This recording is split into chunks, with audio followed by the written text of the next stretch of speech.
Boa tarde. Sejam todos bem-vindos, né? A gente vai falar sobre perdas. E perdas é uma coisa que incomoda. A maioria das vezes, a gente não quer nem ouvir falar. Às vezes as pessoas dizem assim, poxa, ir para um lugar onde está se falando de perda, porque perda em nós está associada a sofrimento. Então nós procuramos sempre que podemos afastar de nós o pensamento sobre perdas. E isso não deixa de ser uma coisa curiosa, porque nós já chegamos neste planeta perdendo, não é verdade?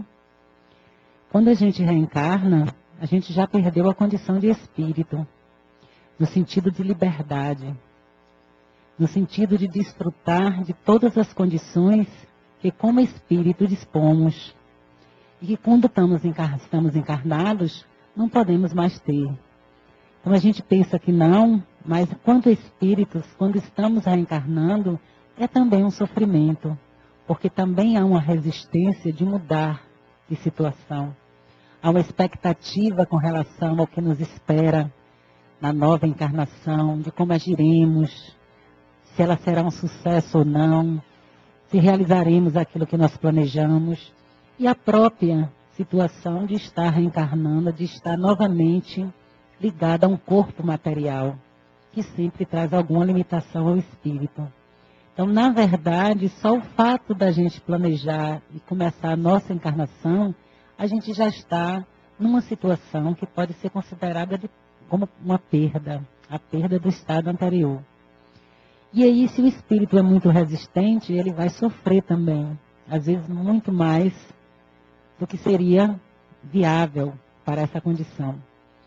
Mas a gente, Deus é generoso, não é? A gente novamente se liga a um corpo físico, e aí a gente já é um bebê esquecido, muitas vezes, de tudo que poderia nos atrapalhar na próxima encarnação. Estamos na barriga de nossa mãe, desfrutando uma condição especial. E a gente se adapta, né? E aí começa a gostar daquela situação. Um lugar quentinho, receptivo, né? Em condições normais. Um lugar de tranquilidade, onde a gente não precisa chorar nem lutar para nada, porque tudo nos é concedido, somos alimentados, somos nutridos, estamos ali num verdadeiro paraíso. E aí, de repente, 9 meses depois, nós somos literalmente expulsos do paraíso. Chegou a época de viver fora do local onde nós fomos gerados. E isso representa também uma perda. E isso a gente sente no nosso psiquismo com algum nível de violência. Porque a gente sai de repente de um lugar quentinho, aconchegante, onde tudo nos era concedido, e estamos diante de uma porção de rostos que a gente não conhece dessa encarnação. Um lugar muitas vezes cheio de luz, com ar-condicionado, que são os centros cirúrgicos, não é? Onde se faz os partos.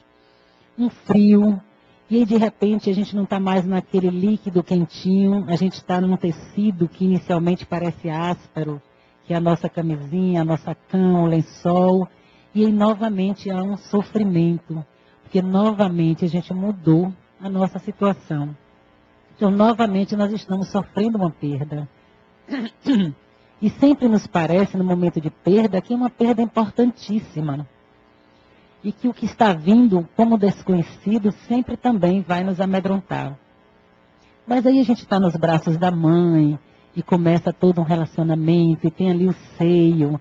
Não é mais como na barriga, que a gente não precisava nem chorar pelo alimento. Agora a gente precisa chorar para avisar nossa mãe que estamos com fome. Mas essa mãe se dedica e a gente fica ali nos braços dela e vamos começando a gostar daquela experiência, né?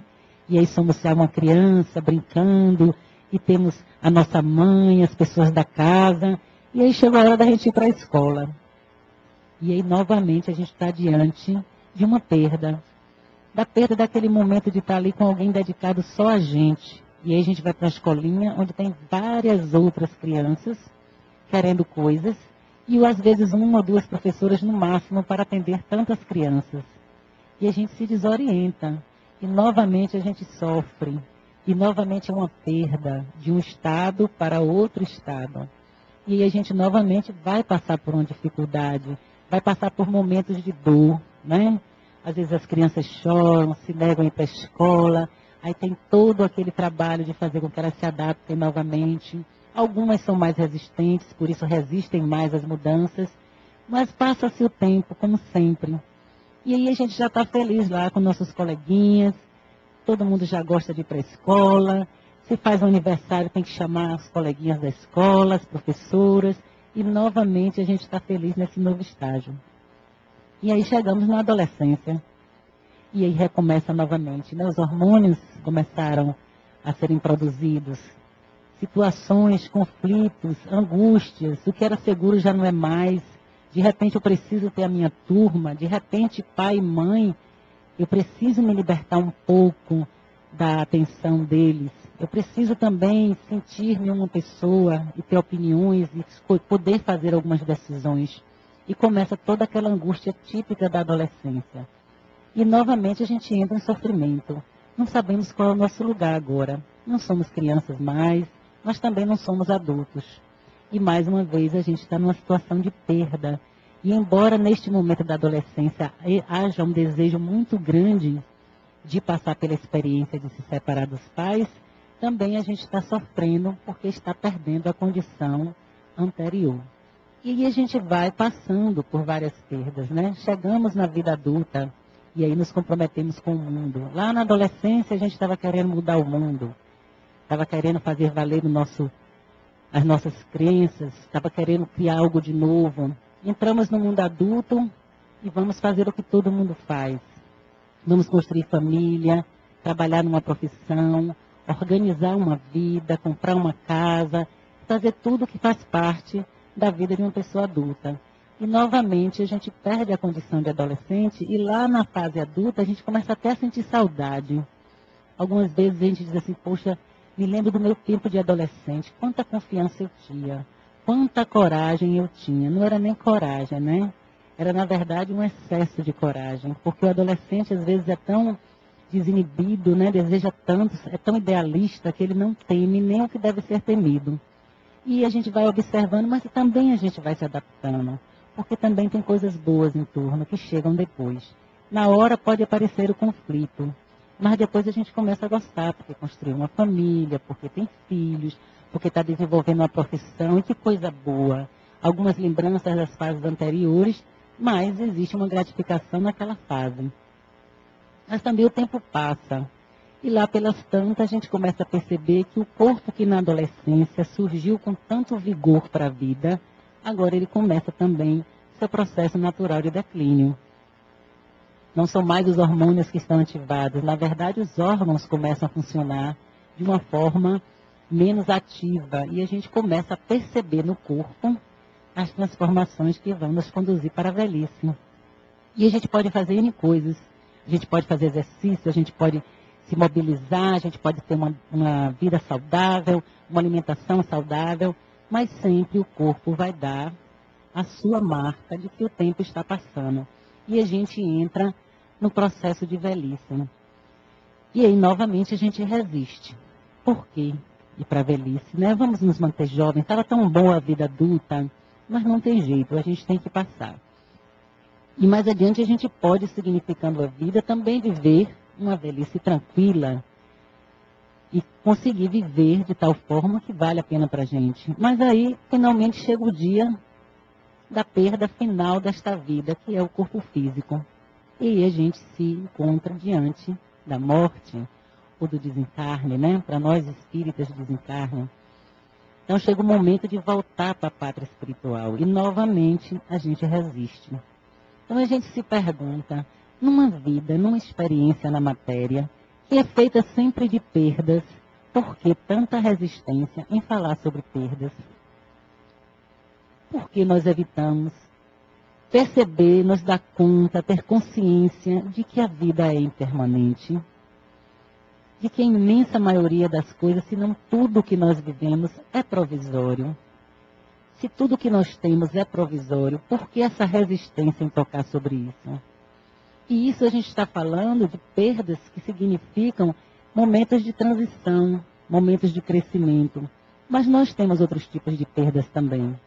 A gente às vezes se separa, termina um casamento, desculpe, um relacionamento que era muito bom para a gente.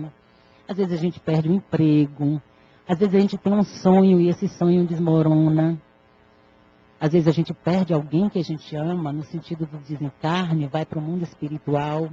A gente adoece e perde a saúde física. E tudo isso ocorre nesse período da encarnação também.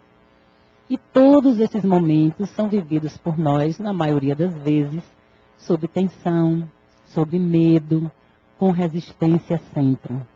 Então, por que isso acontece? Não parece uma contradição que, em sendo a vida matéria tão provisória, e que a gente saiba disso desde o início, porque se existe uma única coisa certíssima nessa vida que a gente vai passar, é pelo desencarne. A gente pode ou não adoecer, pode ou não ter saúde, pode ou não se formar, pode ou não ter filhos, pode ou não casar, pode ou não ter um emprego, mas todos nós vamos desencarnar. Então é algo muito certo. E por que então a gente conserva essa dificuldade em tratar desse assunto? E a gente pode pensar o seguinte: primeiro, é uma evitação porque nós não acreditamos muito, não temos a certeza absoluta, ou não procuramos ter essa certeza de que existe algo mais do que a matéria. A gente sempre acredita e constrói a nossa consciência numa estrutura, consciência que eu falo, a minha consciência de aqui e agora, não consciência como espírito. Então a gente constrói essa consciência aqui, esse ego, estrutura, onde tudo que nos identifica está ligado à matéria. Então a gente teme como resposta que qualquer coisa que acabe, que qualquer coisa que termine, implique também o nosso término. Se tudo que eu vejo e conheço tem um fim, então eu também posso ser algo que tem um fim. E se minha consciência está focada no que é material, eu vou terminar acreditando que eu também terei um fim. Então, por isso a gente recorre à evitação. Então, a gente procura evitar de ir a enterros, de estar próximo de pessoas doentes. Não temos paciência para ouvir quem sofre. Não gostamos de ficar ao lado de pessoas idosas, que têm dificuldade de memória, que têm um tempo diferente, que caminham devagar, que demoram para entender as coisas. Porque tudo isso vai fazer com que eu me lembre que a matéria, ela é provisória. E a realidade material é provisória.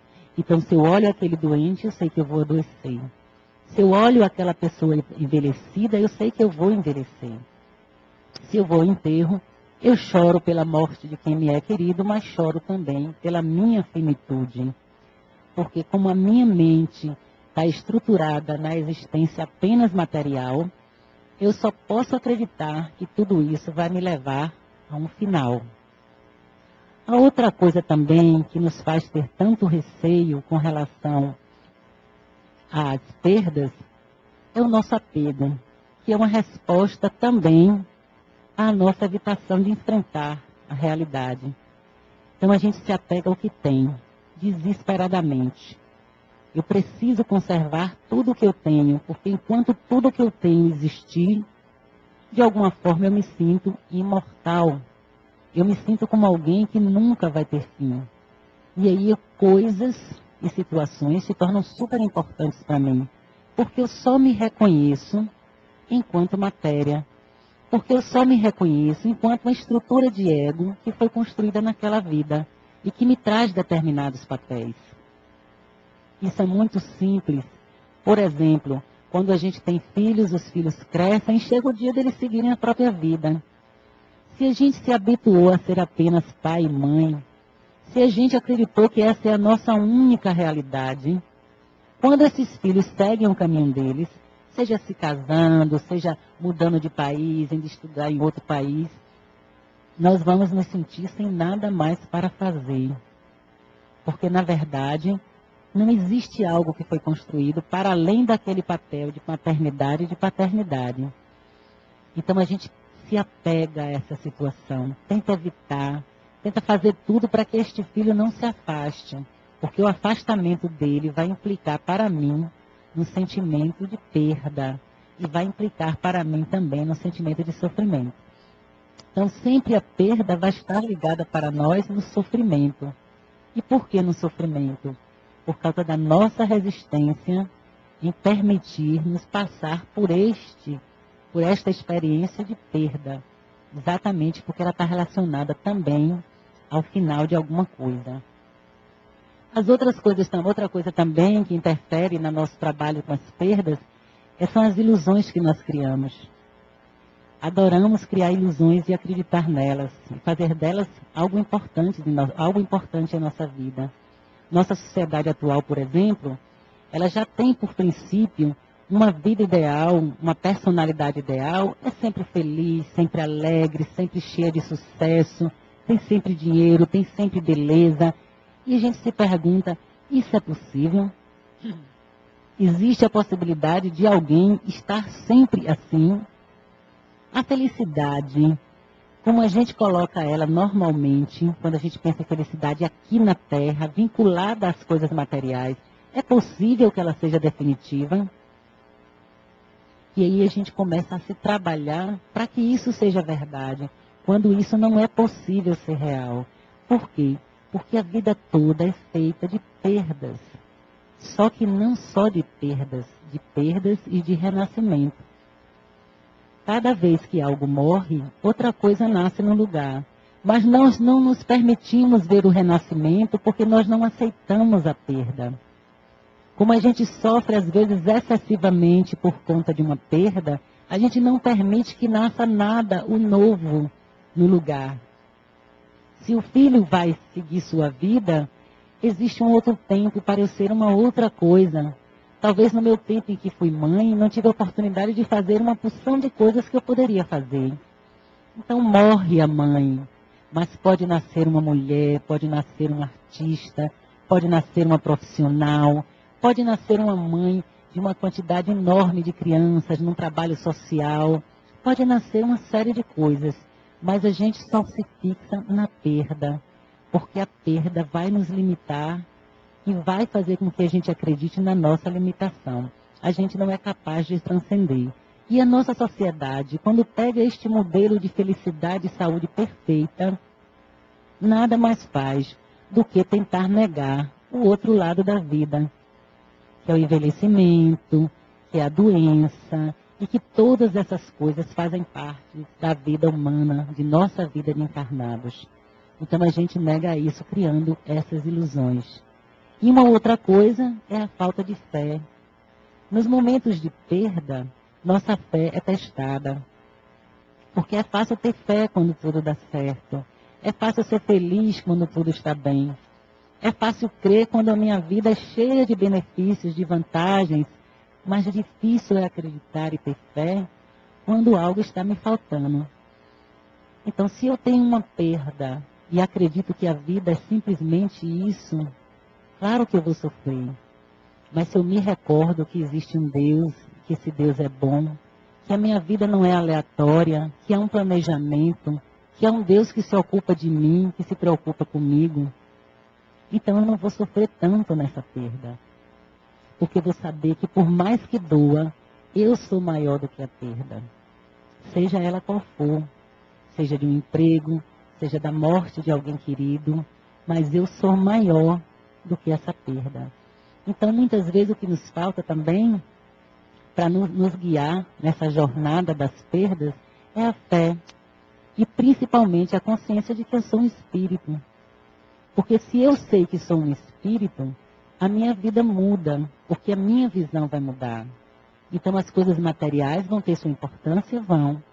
Mas elas jamais terão a importância tamanha que possa me destruir, que possa me desequilibrar. Ela pode me fazer sofrer. Isso é normal e natural. Porque a gente também não vai criar a ilusão de que não sofremos com as perdas. Claro que deve existir espíritos muito evoluídos que podem transitar nesses momentos com uma tranquilidade muito grande. Mas a maioria de nós não tem essa condição. e a gente observa, ouvindo ou lendo as histórias dos espíritos mais elevados, que eles sofrem. Maria Teresa de Calcutá sofria, e ela conta como ela sofria vendo a miséria e a fome das pessoas, né? Paulo de Tarso vai falar também da dificuldade dele em querer ser bom, e às vezes ele quer fazer o bem quando ele descobre que ele está fazendo mal. Todo mundo, de algum ponto, vai sofrer, porque estamos vivendo experiências. Não estamos aqui num estado já em que saibamos de tudo e que isso nos permita viver num ponto em que nada nos traz sofrimento. Então, se nós vemos esses espíritos sofrendo por si mesmo ou pelos outros, e alguns sofrem pela condição de ignorância da humanidade, nós sabemos que não é possível a gente ter a ilusão de que vai passar por uma perda sem nenhum desequilíbrio. Isso não vai acontecer. E hoje, sendo sexta-feira da Paixão, no calendário católico, né? A gente pode se lembrar de Jesus e ter grandes lições sobre isso. E uma das lições que a gente pode ver é que ele chorou. No momento que se aproximava a hora do sacrifício dele, ou melhor, do sacro ofício, porque ele aceitou por amor à humanidade, ele chorou. Então nós não vamos esperar, nós, que não chegamos a chorar no momento de perda. Que o sofrimento nos deixe numa situação que a gente possa continuar rindo, brincando normalmente. Não, nós vamos sofrer. E é importante que a gente sofra.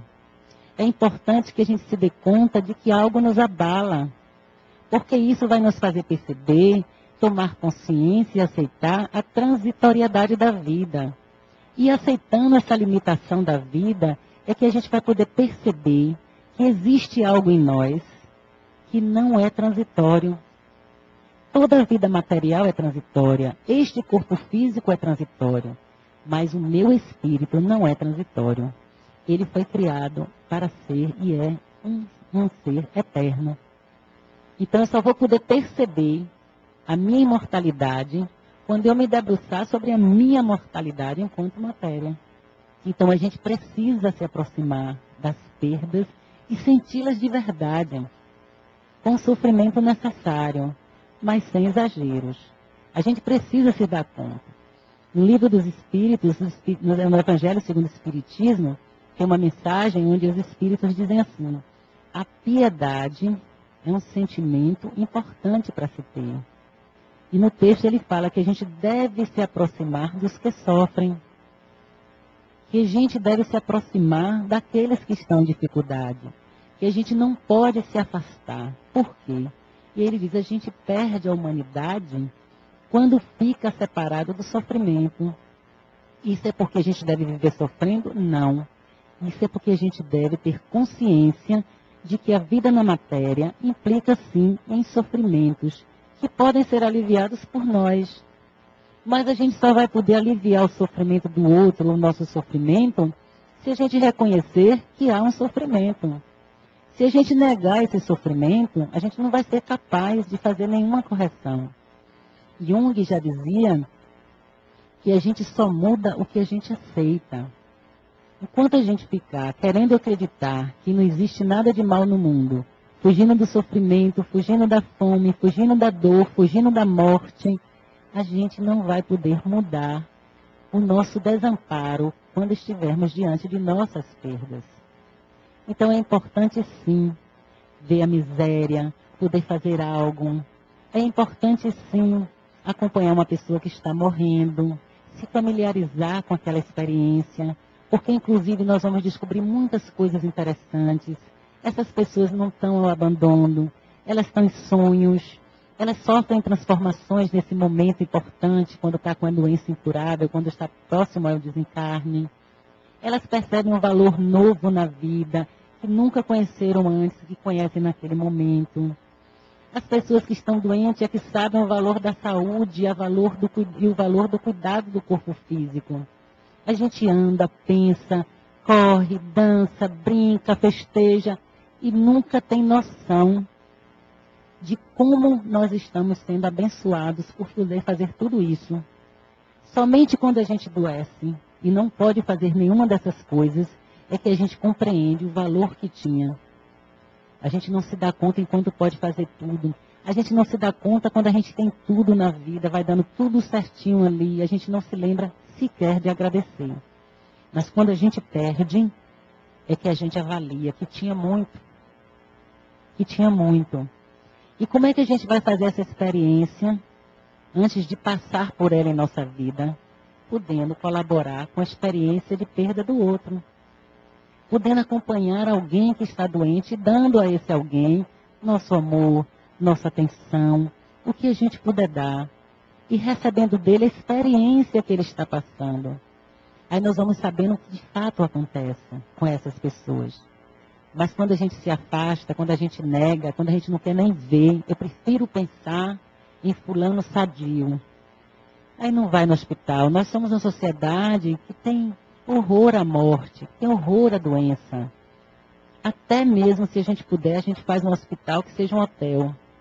Para que quando alguma visita for lá, ninguém perceba nada de doença e fique imaginando que ali só tem alegria, porque a gente não deseja fazer contato com esse sentimento, com essa realidade. No entanto, a gente precisa passar por essa realidade para ter consciência do nosso sofrimento e poder criar novas condições de evolução para a gente. Então, quanto mais a gente imagina que pode se afastar dessa realidade, mais próximo a gente chega a ela e chega com mais dificuldade. Chega porque a gente termina tendo uma morte interior. Eu evito o mal fora de mim e termino fazendo contato com o mal dentro de mim. Porque eu também vou me sentir angustiada de alguma forma. Porque eu sei que não é real. A vida que eu estou pintando para mim não é real. Né? A gente precisa estar vivendo a experiência. E a outra coisa que Jesus também nos diz no momento dele de sofrimento é que ele vai meditar e pede para os apóstolos acompanharem ele. E ninguém vai. E aí quando ele volta para procurar, estão todos dormindo. E ele aí diz, nenhum de vocês orou comigo. E ele estava num momento de angústia. O evangelho todo mostra Jesus muito humano também. Mostra ele exatamente como um filho de Deus, que tem consciência de que é filho de Deus, mas que também é um ser encarnado e que também sofre algumas coisas. Então ele queria companhia. É outra coisa que nos prepara para situações de perda, partilhar nossa dor. Isso é muito importante. Uma dor partilhada dói menos. Então a gente procurar encontrar amizades com quem a gente possa fazer essa experiência. O que hoje em dia é difícil. A gente tem que localizar e sustentar bastante essa amizade. Porque a amizade é onde a gente pode falar de nosso sentimento de desespero, do nosso sentimento de angústia, da nossa infelicidade, da nossa dor. Porque essa pessoa vai ser capaz de sustentar tudo isso sem julgamento, sem fugir, sem evitar, sem querer analisar psicologicamente a gente. Ela vai dar suporte. E a gente vai poder partilhar essa dor, esse sofrimento. Então, uma coisa importante é a gente construir esse tipo de amizade, de pessoas assim. Tem uma história do Buda sobre isso que é muito interessante. A mãe teve um filho, o único filho dela, estava mais ou menos com 7, 8 anos, foi brincar no jardim e foi mordido por uma cobra venenosa. E aí a criança morreu. Era uma cobra lá da Índia, né? Aquelas cobras que quando mordem, é rápido o veneno. E a criança morreu. Mas só que ela adorava o filho e era o único filho dela. Então ela não pôde aceitar que o filho tinha morrido. Então ela carregou o filho e aí ficou tentando acordar o filho. E aí ela começou a andar pedindo, olha, meu filho foi mordido por uma cobra, dormiu, não quer acordar, me ajude a acordar ele. De nada adiantava as pessoas dizer alguma coisa a ela. Todo mundo ficava chocado, mas não sabia o que fazer.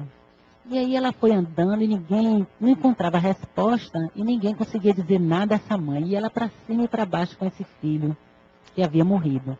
Até que ela encontra um homem e esse homem diz assim, eu não posso fazer nada pelo seu filho não, mas eu conheço um, que é o Buda, que mora em tal cidade aqui pertinho e que ele com certeza vai poder fazer alguma coisa pelo seu filho.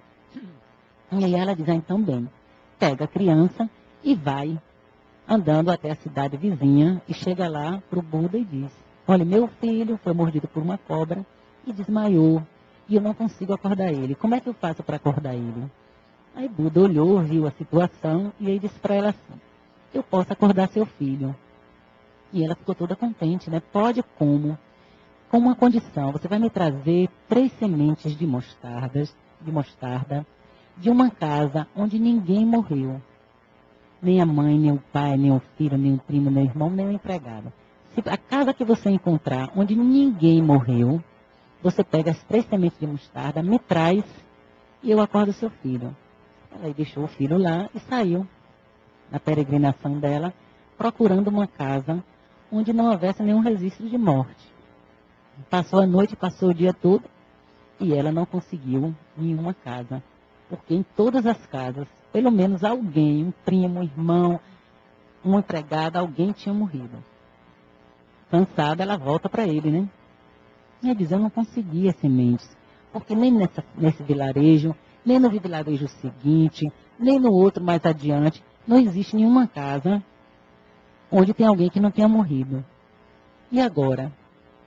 Aí o Buda olha para ela e diz assim: então agora você já sabe a verdade.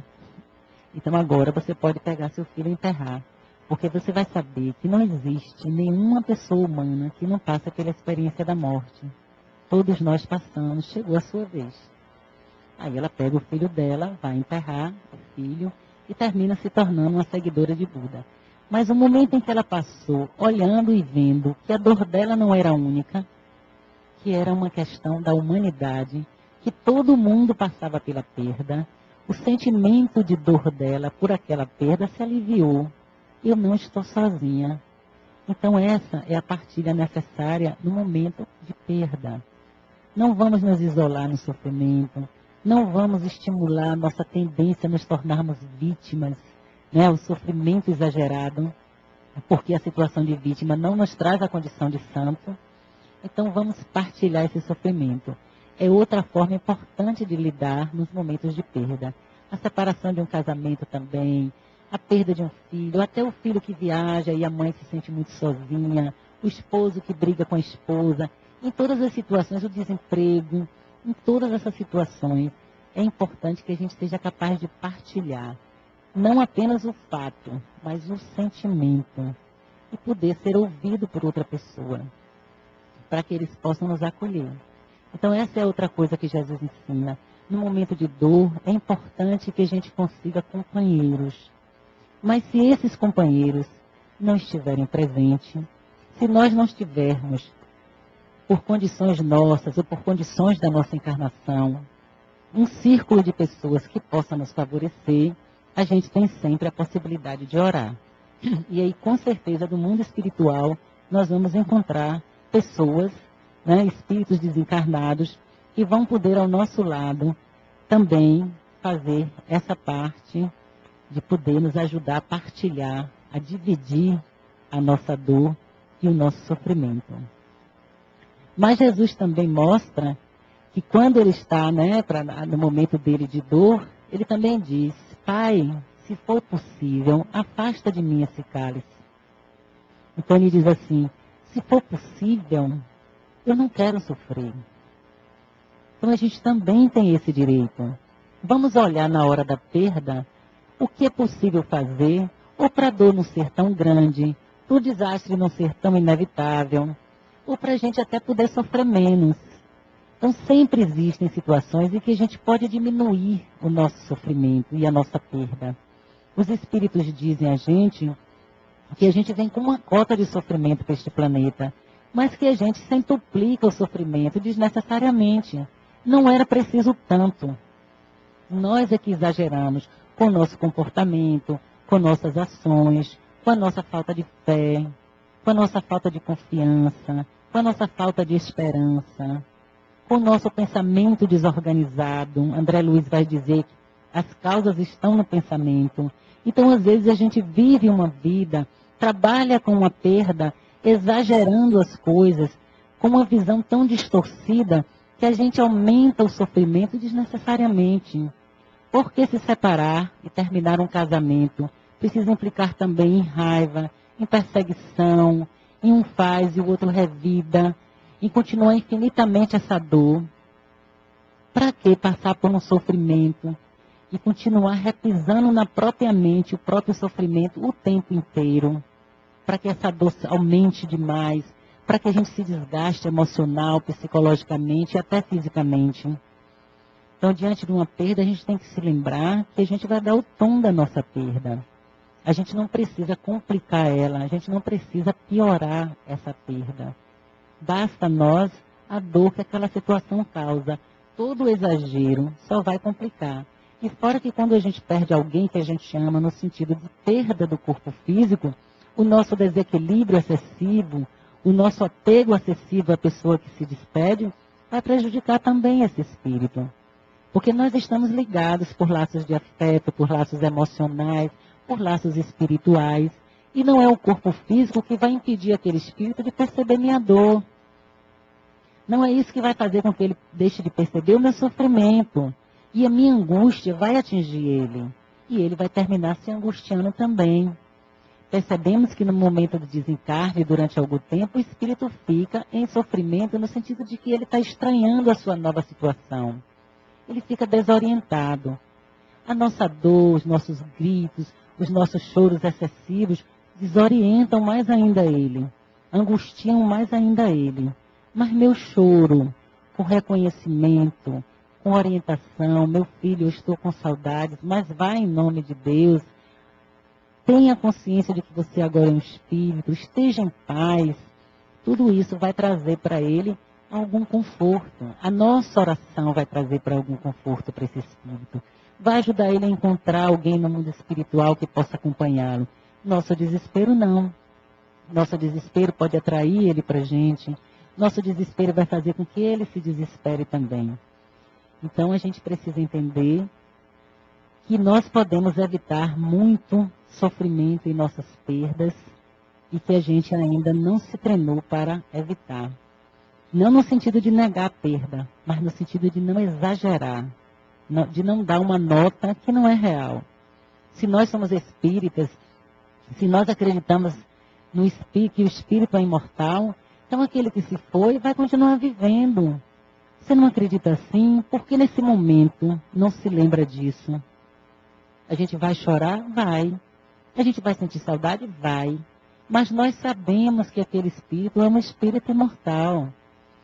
Ele, antes de chegar às nossas mãos, antes de chegar ao nosso afeto, ele era um espírito. E que agora ele volta para o mesmo lugar. Sabemos mais ainda que durante o sono nós podemos nos encontrar com esses espíritos. Que quando estamos dormindo, nosso espírito se separa do corpo físico. E nós podemos transitar no mundo espiritual. Nós sabemos que nós também vamos desencarnar. E quando desencarnarmos, provavelmente encontraremos com esse espírito do outro lado. Então, quando a gente pensa assim no nosso sofrimento, a gente pode pensar como Jesus. Se for possível, afasta de mim este cálice. Se for possível, desculpa. Se for possível, ajuda-me a diminuir o meu sofrimento. Eu não preciso sofrer tanto. Mas Jesus não diz só isso. Quando ele termina de falar isso, ele também acrescenta: mas seja feita a tua vontade. Então a gente sabe que na perda, no sofrimento, seja ele qual for, a gente pode pedir sim e deve lutar para diminuir a nossa dor. Mas a gente tem que ter a consciência de que a vontade de Deus será feita. E que às vezes ela pode contrariar a nossa. Isso significa entrega. Isso é um testemunho que não é para qualquer espírito. Isso é um testemunho que a gente passa quando a gente já se percebe de fato espírito. Aí a gente pode dizer a Deus: seja feita a tua vontade. Maria não consta no Evangelho que disse ao anjo quando ele disse que ela ia receber Jesus? Senhor, seja feita a tua vontade. É a plena aceitação do Filho de Deus. Não é qualquer aceitação. É quando a gente é capaz de perceber que Deus é bom, que Deus é amor. É quando a gente é capaz de perceber e ter a certeza dentro de si que Deus tem um plano bom para todos nós. Que nós não somos obra do acaso. e que nós somos imortais. Que essa experiência aqui é apenas uma experiência. Que nós já tivemos outras encarnações e que nós teremos ainda outras encarnações. Que para nós, na condição de espírito, não nos separamos de ninguém. Nós, de lá, do lado de lá, vemos os nossos que estão aqui. E nós que estamos aqui, no sonho, como eu já disse, podemos ver os que estão do lado de lá. E fora do sonho, a gente pode sentir a presença, sentir através do pensamento, palavras daquele ser que a gente ama e que se foi. Então a gente pode, diante do sofrimento, também transformar ele num ato de aceitação. Pode transformar ele num ato e numa oportunidade de crescimento.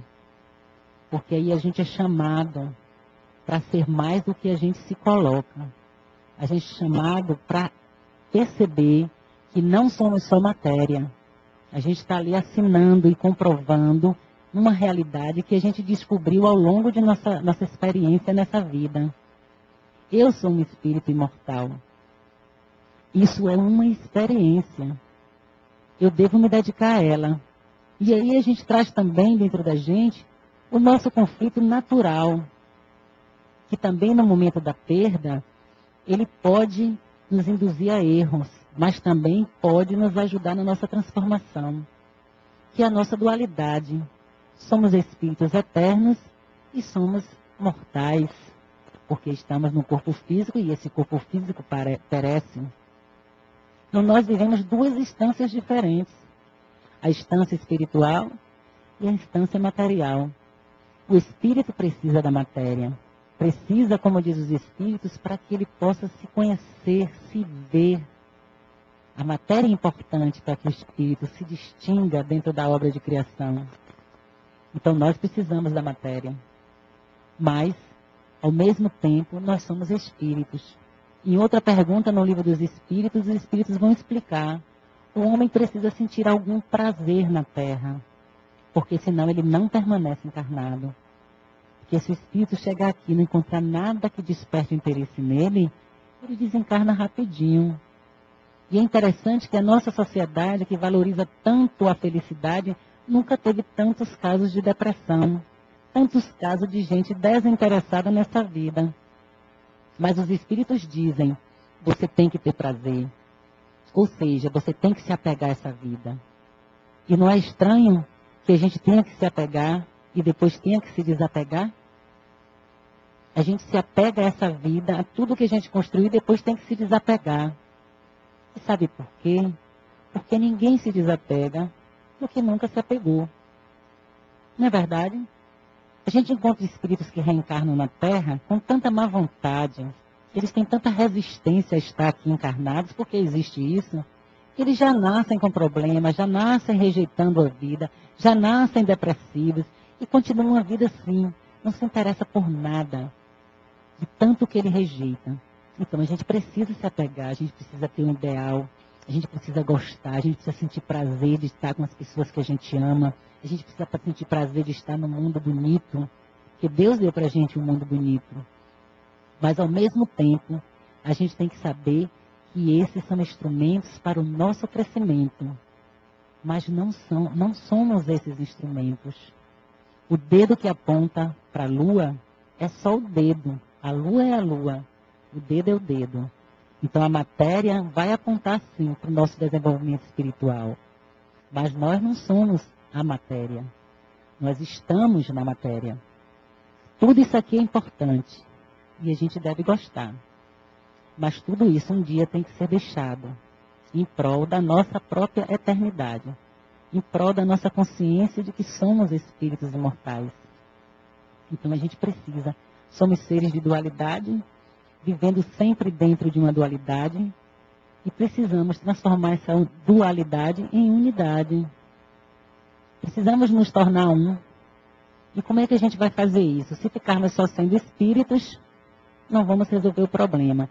Se ficar só sendo matéria, também não vamos resolver o problema. A gente precisa estar dentro dos dois. Para poder, então, se tornar completamente o que fomos criados para ser. Seres perfeitos.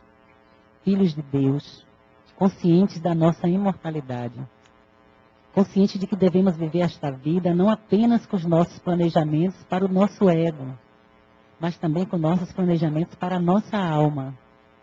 Que a gente possa viver essa vida planejando também o nosso crescimento espiritual. A gente precisa convidar no nosso cotidiano para que a alma participe, para que ela esteja presente. E como é que isso acontece? Quando a gente inclui nosso sentimento, quando a gente consegue colocar valores na nossa experiência, quando a gente se ocupa do outro, quando a gente não tem o sofrimento nem a dor, porque a gente observa a realidade. Somos também matéria, mas somos mais do que a matéria. Porque se tudo que eu observo acaba, quem está observando não acaba nunca. Porque eu observo o início, o meio e observo o fim. Tem sempre algo dentro de nós que está sinalizando. Tem sempre algo dentro de nós que em qualquer experiência nos orienta. Nós precisamos fazer contato com essa dimensão, porque essa dimensão é o nosso espírito. É a nossa espiritualidade, melhor dizendo. E aí eu desenvolvo a minha consciência de que sou espírito. Eu desenvolvo a minha condição de ser espiritual, de ser que deve evoluir. Porque vamos evoluir de qualquer jeito. Mas se a gente quer diminuir as perdas, uma das questões é evoluir conscientemente. Para não precisar que nada seja tão dramático. Mas ainda assim, nós sabemos que quando entramos e encarnamos no planeta, nós temos prazo de validade. A gente combinou assim. Não foi agora. Desde o início, quando a gente começou o nosso planejamento encarnatório, a gente tinha uma ideia de quando iria desencarnar. E a gente sabe.